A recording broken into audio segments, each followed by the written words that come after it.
Welcome to Reality Hour. I'm Adam Samuel. Today, we got another episode of America's Got Talent The Champions to cover. Joining me for this podcast is my co-host Eric. How you doing today, Eric? I am doing good. This is an interesting episode. By that I mean terrible, except for like 2 acts. Yeah, it was pretty rough. I just watched the episode, finished watching it right before we went live. I've said this. I think this might have been the worst episode of Champions so far. I've said it before. With this season, they kind of what they did with the first season was they kind of threw the baby out with the bathwater. You know that saying? Like They kind of gave everything, and now there's not much else to do because they're not doing retreads. So I've said this in the past.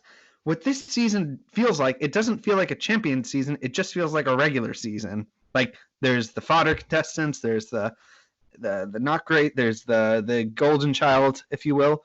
It just feels very disjointed a little bit. It's weird. But there was only like 2 or 3, not even 2 or 3 acts that I would actually consider champions of this batch, Eric. I would consider, looking through this list. There are 2 acts I would consider champions out of all of them. That's it. I mean, that's not saying the only 2 acts that I liked, but there are only 2 acts that I would consider champions anyway. Yeah, and one thing I just wanted to point out, because I've started to notice this, and it's really starting to bother me. In the intro packages, I don't know if you've noticed this, but every intro package was like framed from a negative perspective. Like everything went bad, and then at the end it's like this rush of hope. But America's Got Talent is going to be the savior. I have had problems, but America's Got Talent is going to be... one exception. The act that won got a better intro package.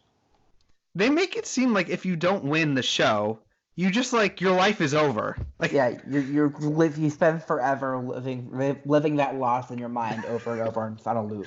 And not only that, even if you win, like the one contestant, the winner of America's Got Talent, he was like still kind of in a downer kind of story afterwards. I just want one act to come onto the show who was like eliminated in the quarterfinals, be like, yeah, life's good. I mean, everything's... It's just the show makes it such a thing.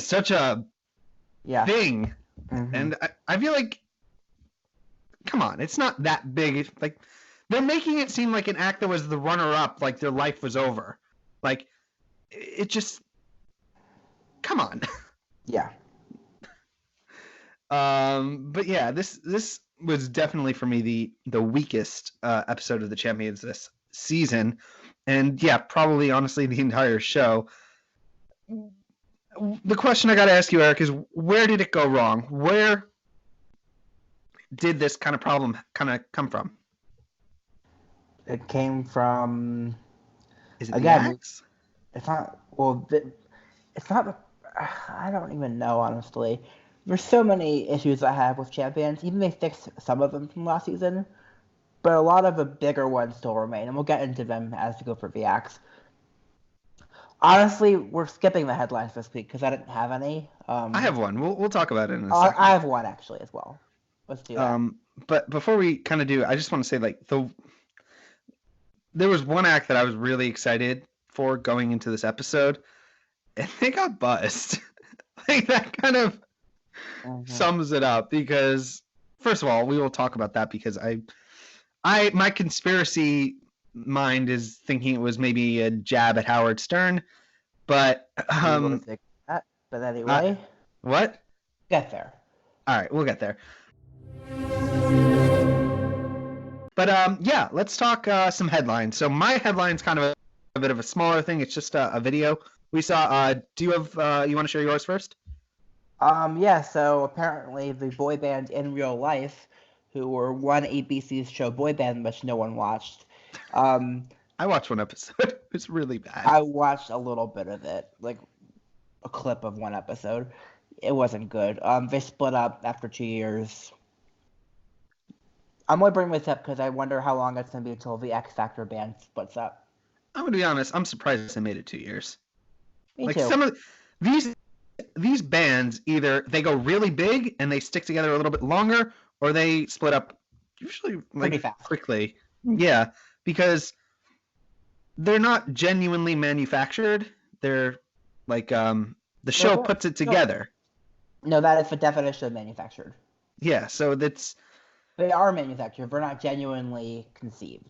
Yeah, like if it's your friends, like if you start this kind of band with your friends, like I feel there would be more of a connection, but it's just like putting 5 people into a room and say, congratulations, you're best friends. Mm-hmm. Like it doesn't always work that way. I mean, bands like Fifth Harmony, One Direction, they probably even just stayed together just because of the success. If they weren't as successful, I don't think they would have stayed together nearly as long as they did, honestly. Correct. But yeah. Now what's your headline? So my headline was, it's a smaller thing. It's just a video I saw that was, every so often, like a YouTuber comes out with are relevant to these shows that we watch. There was one with Gus, which I actually also just watched before we went live, where he entirely lampooned the America's Got Talent kind of process, and it is hilarious. You should go check it out. It was just type in Gus AGT. You should find it on the top recommendation. But there was this one video that kind of triggered me a little bit. It was a guy talking about how to get on America's Got Talent if you are a piano player. And I've never been so personally attacked by a video. This guy got it exactly right. He got all the problems with America's Got Talent. He presented this image of the guy who's a competent piano player, and he just would stop him at every stage of his playing to say how to make it for America's Got Talent. Starting from the minute you walk on stage, don't walk on stage confident. You got to be like an awkward person. Look around like you don't even know where you are. Like it was just so. That guy has watched a lot of America's Got Talent, and like I said, I felt very personally attacked watching it. Because it was so perfectly on the nose. Highly recommend you go check it out because 10 out of 10. The only way it could have been better would have been at the end of the tutorial. There was like a long pause, and then he just said really quickly, and then you'll still lose to a sob singer plant. Okay. Just my opinion. Anyway, so that's kind of what I've got for headlines, honestly. Let's go right into the deep dive. I don't really. I feel like a lot of these episodes kind of have been structured where they're trying to give a little bit of everything. You have a magic act, you have a dog act, you have a singer, you have this. I have a bit of an opinion that maybe this I'm probably wrong, Eric, but I'm gonna say this as an idea that I've had recently watching these episodes. How would you feel if during the quarterfinals the acts were kind of put into categories and there was a set number for each? Let's say we have a top 60, hypothetically. We have 12 singers, 12 dancers, 12 magicians, 12 comedians, 12 something else. And each episode was just that bracket. There would be a bracket, just singers. So we just have 4 singers moving on. We have a dance group, only 4 dancers. You do kind of understand what I'm saying? This was an idea that I had kind of while I was watching the episode. What do you think? I'm going to take your idea one step further. Because clearly we're running out of general champions ideas for the whole format. So if we're going to do a winter season of AGT next year, they should do just one category of alumni acts and get the best of all of those. But then it's just something like American Idol or the World of Dance that Jennifer Lopez is on. But it doesn't have to be that long. Make it like 3 weeks long. I just think it would make for a more fair show. Like all the singers, you got them on one episode. But then again, you've also got the problem of it being a variety show, and people are going to be like, "Where's this?" I just think it would even things out a little bit. Both of our ideas are stupid. Let's move on to actually the show. All right. To be honest, I was using that while I was casually looking for my notes. Who was our first act, Eric? Alexa Lauenberger. Yes, I remember her. She was the dog act. I think she was like 11 years old. Yep. years old. So she has a group of dogs, and she does. We've seen this kind of act before. I don't think we've ever seen it primarily kind of run by a young girl, but I enjoyed it. I mean, it was fun. It was kind of standard stuff, but it was all right for what it was. For something you can really do with a dog act besides this. Honestly, I think that this is my favorite dog act I've ever seen. Ever. It is. It was on BGT at least. I was blown away by some of the tricks that they were doing. I mean, she's 11. Keep that in mind. Yes. She was on Britain's Got Talent. How did she do? She got the next golden buzzer on BGT Champions. So was she in the finale? She was in the final. Wow. What did she come in? I don't know it. Not top 3. All right. I mean, the problem with a show like America's Got Talent is at some point you start to drain the creative well of kind of acts. And dog acts, they're good, but they're also a little bit, I don't like saying this, but it's a little one note. Yeah. The fact that she is an 11-year-old, also not to take anything away from her, is ridiculous. I mean, when I was 11, I was not capable of training dogs or doing anything on the level. More importantly, I didn't have the patience to do it. That's the impressive part. I actually, when I was 11, I think I had a pet bird, and we would try to get it to balance on a ball, and that How did that go for you? What? How did that go for you? Not well. The bird got angry, and I got angry. We both gave up after about 30 seconds. Okay. But that was a fun afternoon. Anyway, yeah, I mean, it was good. Do I think she deserved to advance? I don't think, honestly, most of these acts deserve to advance, honestly. I would agree, but I think that, I mean, yeah, tough. It's a tough one. I think I would have put her through, but only barely. For me, she would have been right on the bubble.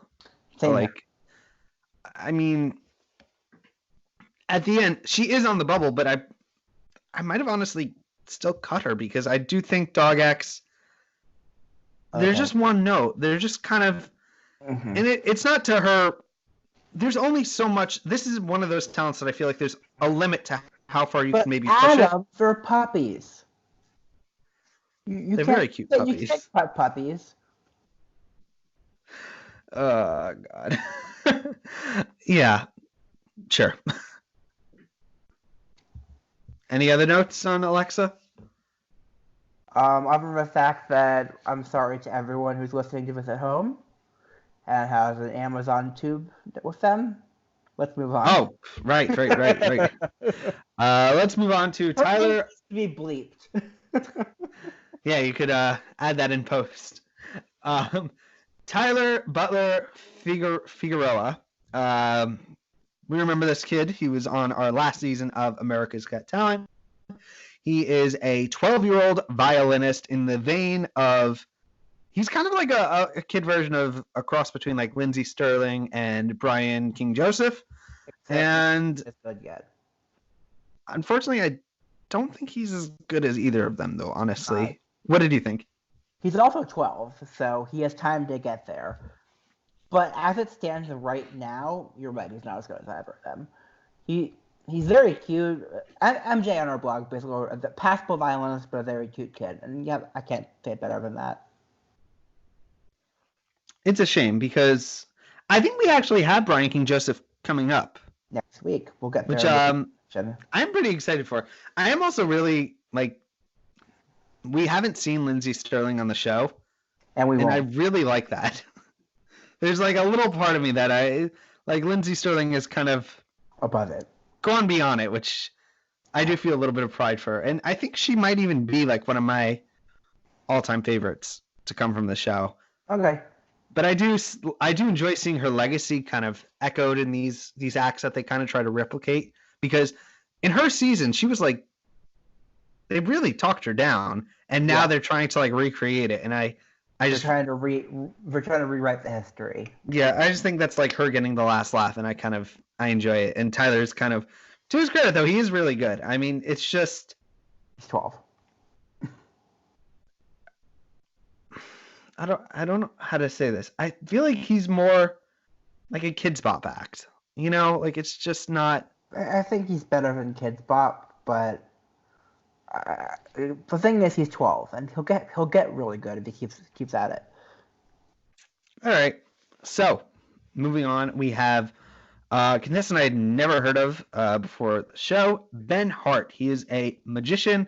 He was on Britain's Got Talent. I don't think he won, though, did he? 3rd place. Wow.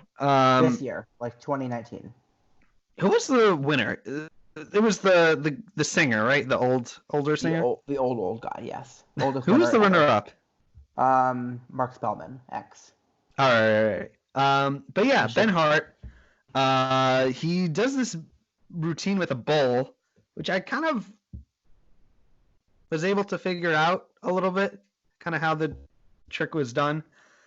But this was a bit of a bomb. Yep. Honestly, I was surprised that he got as far as 3rd place on Britain's Got Talent watching that season. I wasn't a huge fan of his. I was shocked that he was even invited on the AGT Champions.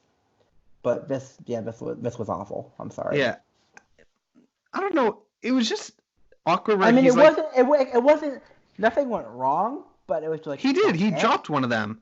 He dropped the one grain of rice. He put it and then he dropped it, and he was like, "Oh!" He caught it. You didn't see that? No, I don't remember that. Honestly, this act was so not memorable, but I forgot what that was.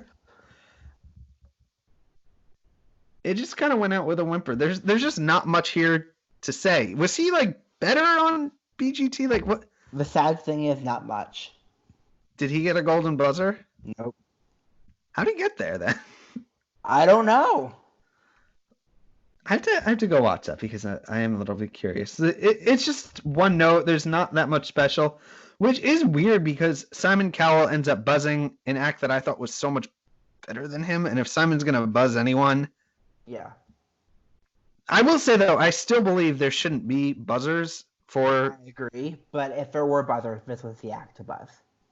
Exactly. And on that note, we move on to the act that actually was buzzed. And was my most what's the word? The one I was most looking forward to. Freckled Sky in the style of Blue Journey and similar acts. We get one of these acts usually once every other season. And the last time these guys were on, first of all, as much as I enjoy them and was looking forward to them, they are not champions. They got cut in the quarterfinals. We're really good. Who gave them the golden buzzer? We're almost at the level where, here's what I will say: they were cut in the same round that Yumbo Dump was. God, let's move on. But I know what you're saying, and you're saying the Yumbo Dump should be on the show next year, and I say no. I say no to that. We rebuke it. No, but they are, like I said, they were a projector dance act. It is funny because I actually rewatched their audition from America's Got Talent. I think it was 2016 or something, but it was different dancers, which was a little bit weird. But they focused not on the dancers, but on the kind of, I don't even know what the word for the mastermind behind it. The what? The choreographer. Yeah, which is really strange. They almost never do that. It's always been the dancers that are kind of the highlights. But yeah, he is kind of the focus of the story, and they do this. I thought it was cool. I like these acts. I mean, they weren't bad. It was what I expected, and I thought it was good, and Simon buzzes them. I agree with you. I thought it was good too. It wasn't perfect, but it was in my top 4 of the night easily. There was some cool stuff to it. I didn't know if they were in front of the projector or behind it. There was some time where I was thinking about it because there's things enveloping them, and I'm like, wait, did they, are they going back and forth? I thought it was really cool. They were honestly my favorite act of the night. They didn't even make it through. They got buzzed. What was the problem here, Eric? What do you think Simon said? What do I think Simon said? What do you think? Because Simon just says, I don't get it, which I think as a judge is a bit of a cop-out answer. Like, I'm allowed to say that because it's a podcast, but yeah. He's on a TV show. You can't just say, I don't get it. That doesn't... Well, give me more. We enjoyed it. What? When Brittany said, I don't get it, we enjoyed that. Well, that's Brittany. Brittany might be an android. Okay. Yeah, I liked it, but honestly, there are a couple things where I saw there were issues with Yes, I will say it wasn't perfect. Like there was one scene when one guy walks on a tightrope and then the lady pulls the tightrope up and her hand is far away from it. The animation and them were not entirely in sync for all of it, but the sheer creativity. Overall, I still thought it was in my top 4 of the night. You gotta understand the amount of effort to create everything. It is the closest in the vein of a lot of these acts. They kind of feel like echoes of previous contestants. This feels like something of Kenichi, in that same vein, and I really enjoyed it. I thought it was so cool. Okay, great. Let's move on.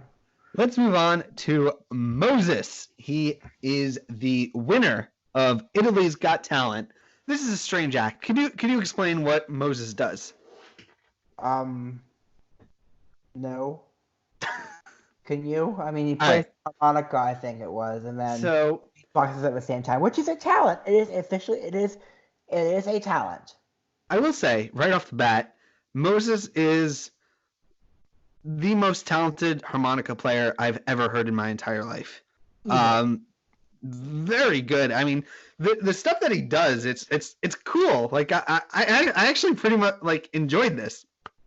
And then he kind of does a bit of a twist with some beatboxing.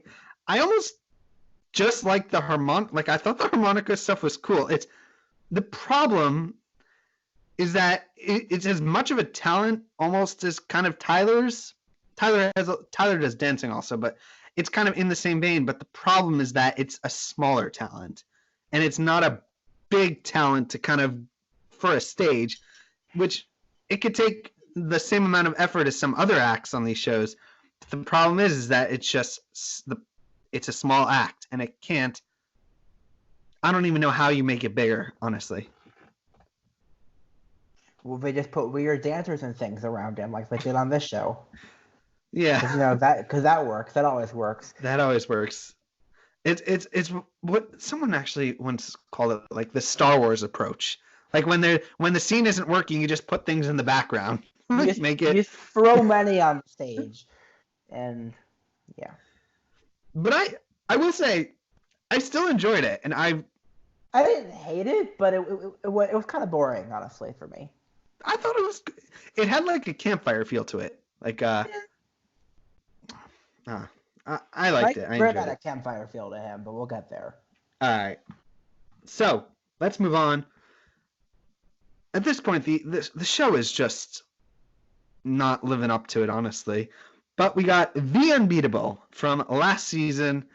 They came in. They did not win. They came in 3rd or 4th. 4th, I said.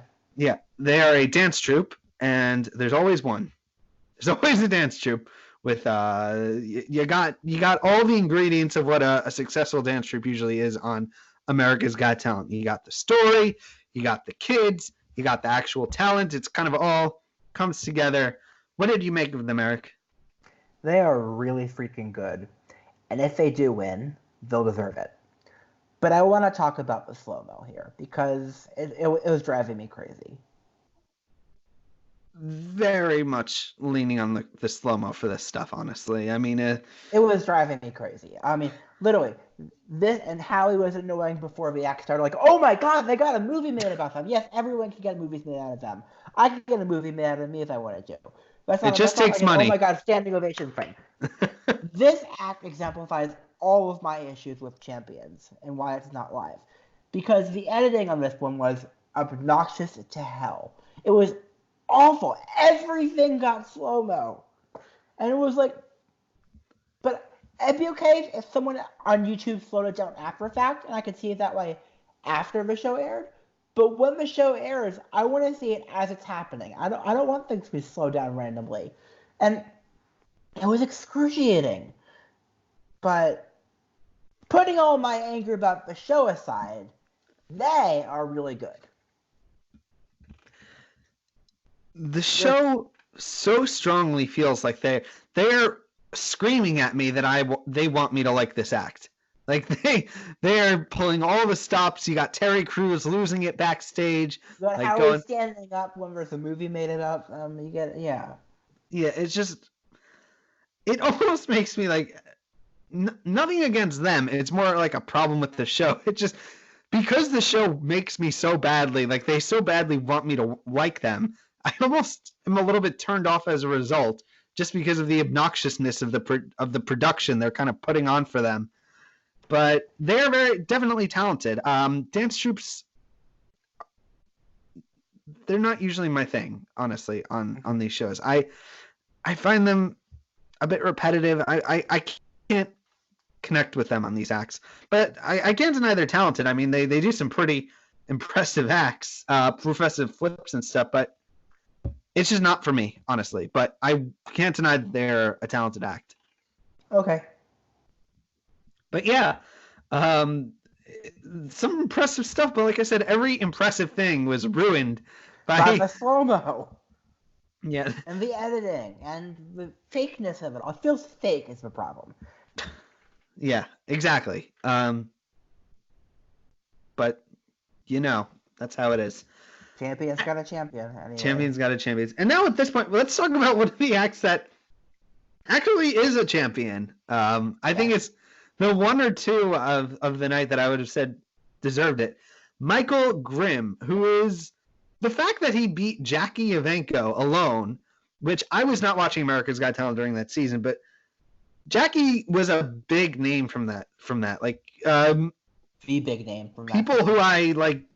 I didn't watch the show, but I knew the name Jackie Evanko. Like people were watching her. It was kind of in that early stage of YouTube when like people were just starting to go viral, and it was like one of those early ones. I think it was around the same time as Susan Boyle, maybe like give or take a couple of years. 2 years after, I think.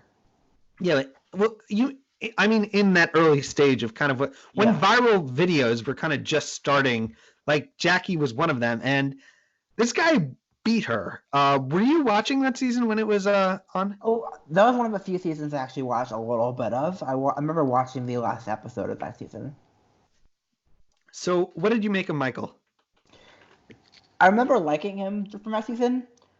I don't remember it being this good. He was really good. He's got a fantastic voice, and I actually did like the song choice of this episode.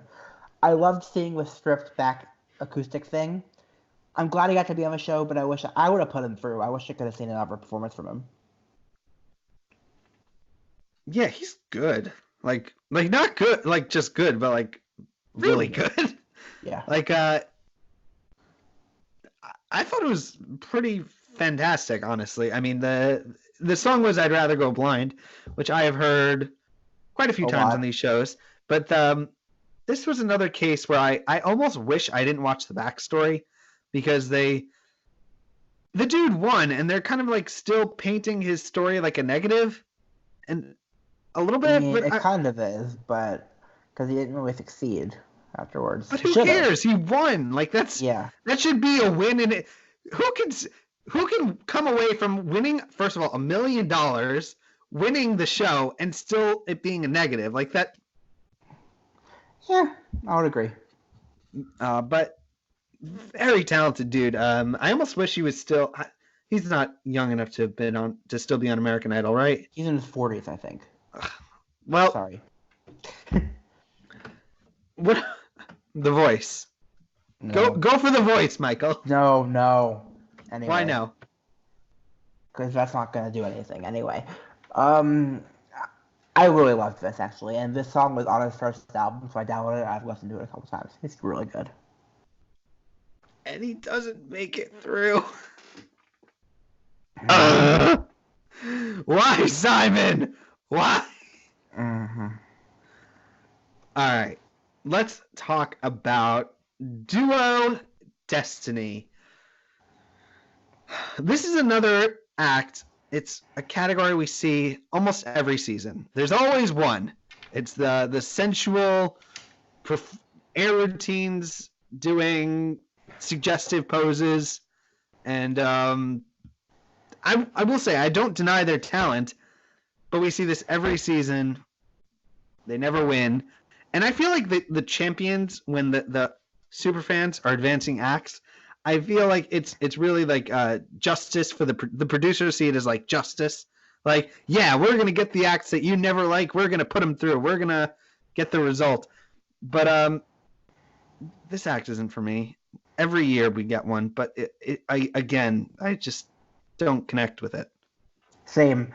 But I will point out the best thing about this act was hearing Dalton Harris sing in the background as the music playing behind everything. Albeit really chopped up and like out of order, the song was all messed up.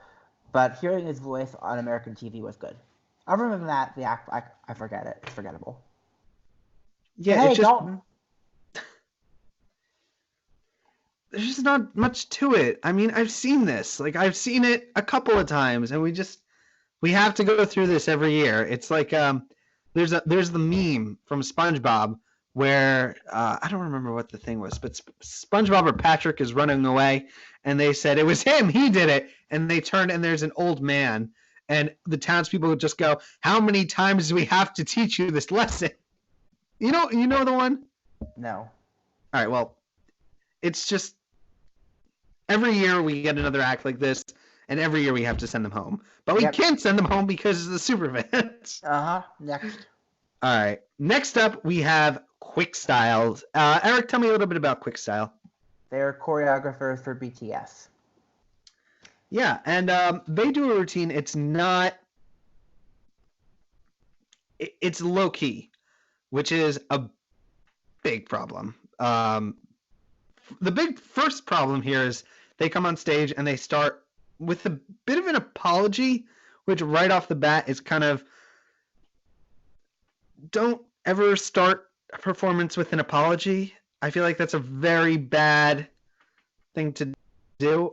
What did you kind of make of what they said before their performance? I didn't really see it, that part. Well, like I said, they kind of presented, they're like, everyone else is going. It does seem almost a little apologetic, which is a big problem. But the routine, it's small, and it's not bad, but it's like it's not really fair because they're on the same episode as like The Unbeatable, which I think is one of the best dance acts in the show's history. I wouldn't have buzzed this act like Howie did, but I wouldn't have loved it. If they were on a regular season, they would be cut during the quarterfinals. Maybe. You know I'm right. You're probably right. Like I mean, well, they would be because of a BTS fan base, but we don't got no BTS fan base. We got super fans. Yeah, it's a shame. I thought they were good. They weren't bad, like not at all. It's just they were outclassed. Yeah, basically.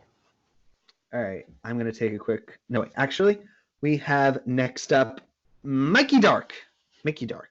Mikey Dark? What's his? How do you pronounce the name? I don't know. All right, so Mickey Dark is the semifinalist.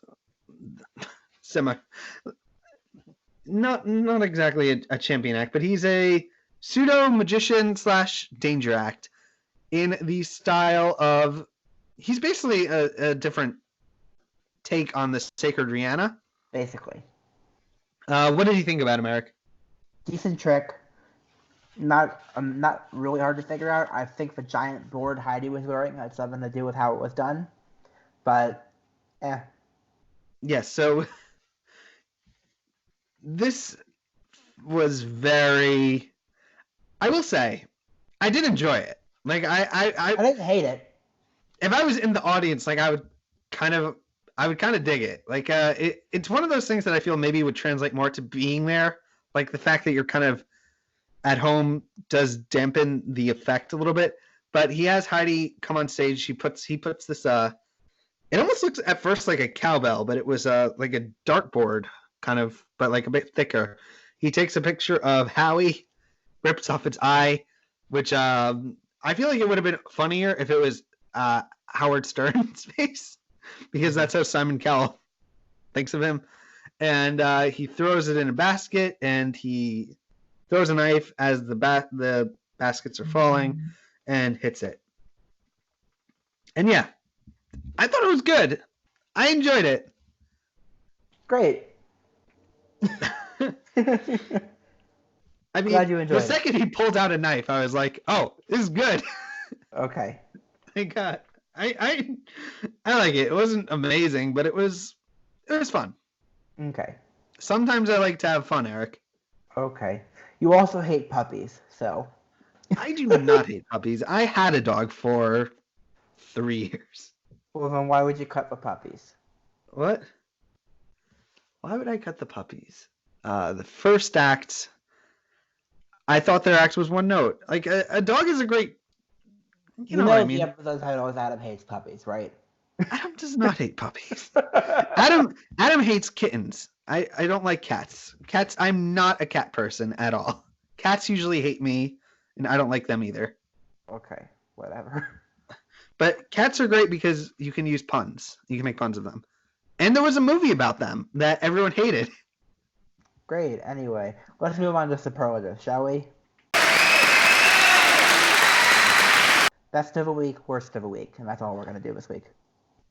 Best of the week and worst of the week. For me, I would put Michael, number 1. Second, well, actually, Michael and Freckled Sky together. I enjoyed them both. Kind of hard to pick one of the two of them, honestly. I have 3. The Unbeatable, Michael Grimm, Dalton Harris. That's... He was my act. I still won that. I don't give a crap. He was your act, but he was still really good. Anyway, worst of the week, Ben Hart. Let's see. Worst of the week. Scratch that, not Ben Hart. All right. For worst of the week was whoever edited and ruined the Unbeatable performance while the slow-mo. They're the worst of the week.